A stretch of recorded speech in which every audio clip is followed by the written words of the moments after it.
말씀의 식탁 하루 한 장 레위기 묵상 레위기 제12장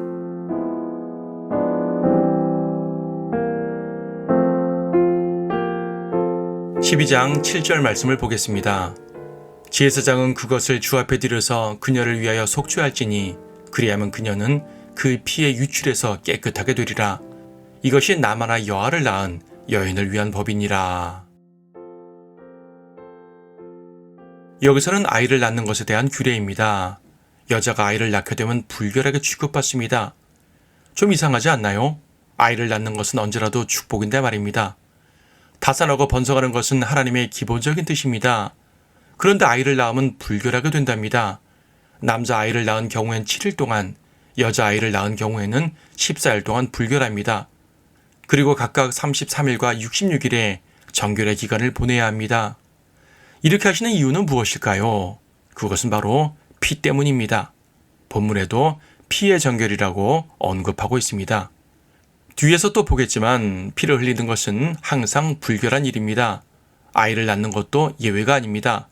글쎄요, 에덴에서의 범죄가 없었다면 이런 불결함도 없었을까요? 여자에게 고통 가운데서 자식들을 낳는다고 말씀하셨으니 말입니다. 아무튼 생명의 탄생은 고귀한 일이지만 피 흘림 자체는 불결합니다. 이것은 육체의 생명이 피에 있다는 말씀과도 무관하지 않습니다. 하지만 범죄가 아니므로 이 일로 인해서 정죄받지는 않습니다. 다만 거룩한 것을 만지지도 말고 성소에 들어가지도 말라는 정도의 제약이 따를 뿐입니다.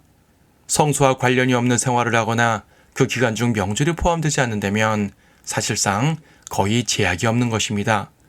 그리고 7일이든 14일이든 그것은 병약을 위한 격리의 날들이라 불립니다. 단지 불결하기만 한 것이 아니라 산모의 영약함에 대한 세심한 배려까지 보여주는 것입니다. 율법에는 의와 불의에 대한 뚜렷한 구분이 있습니다. 의는 도덕적, 영적으로 선한 것이며 죄는 두말할 나위 없이 악한 것입니다. 하지만 그 사이에 정결과 불결이라는 또 다른 구분이 존재합니다. 이것은 도덕적 선악과는 관계없는 의식적 규례입니다. 이방인에게는 적용되지 않고 신약에 와서는 폐지가 됩니다. 그러니까 영원하고 절대적인 규례가 아닌 것입니다. 그럼에도 불구하고 하나님의 거룩이라는 관점에선 중요하게 작용됩니다. 의와 정결은 모두 거룩에 포함되고 불결과 죄는 모두 더럽게 여겨집니다. 율법은 이처럼 모든 면에서 거룩함을 요구하는 것입니다. 앞장에서도 말했듯이 거룩은 분리를 의미하고 비록 우리에겐 의식적 정결이 필요하진 않지만 하나님께서는 성도들이 전인적으로 거룩하기를 원하십니다. 거룩함은 그분의 성품이기 때문입니다. 한편 정결의 날을 마무리하기 위해 산모는 번제물로 1년 된 어린 양과 속죄제물로 어린 집비둘기나 산비둘기 한 마리를 바쳐야 하는데 만약 그녀가 가라나면 어린 양을 빼고 비둘기 2마리만, 즉 하나는 번제물로 하나는 속죄제물로 바쳐도 되었습니다. 이 일이 가장 직접적으로 적용된 사건이 있으니 바로 예수님의 탄생입니다. 마리아는 가난했기 때문에 정결례를 위해서 비둘기 2마리만 드렸습니다. 양을 바칠 수 있는 수많은 가정이 있었음에도 하나님의 아들께서는 가장 가난한 가정을 택하셨던 것입니다. 얼마나 가난했으면 여관방도 잡지 못하고 말구 위에서 태어나셨겠습니까?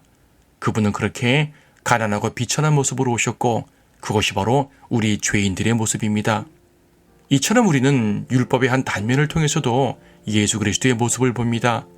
낮고 천한 우리를 위해 하늘 영광을 버리신 분입니다. 그 은혜에 감사하지 않을 수 없습니다.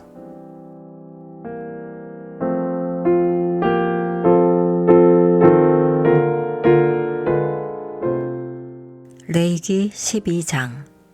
주께서 모세에게 일러 말씀하시기를 이스라엘 자손에게 일러 말하라. 여인이 임신하여 산에 아이를 낳으면 그녀는 7일 동안 불결하리니 그녀의 병약을 인한 격리의 날들에 따라 불결하리라.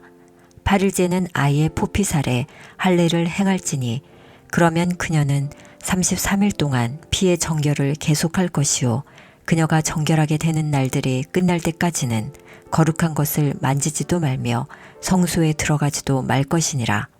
그러나 그녀가 여자아이를 낳으면 격리 때와 같이 2주 동안 불결하리니 그녀는 66일 동안 피의 정결을 계속할지니라.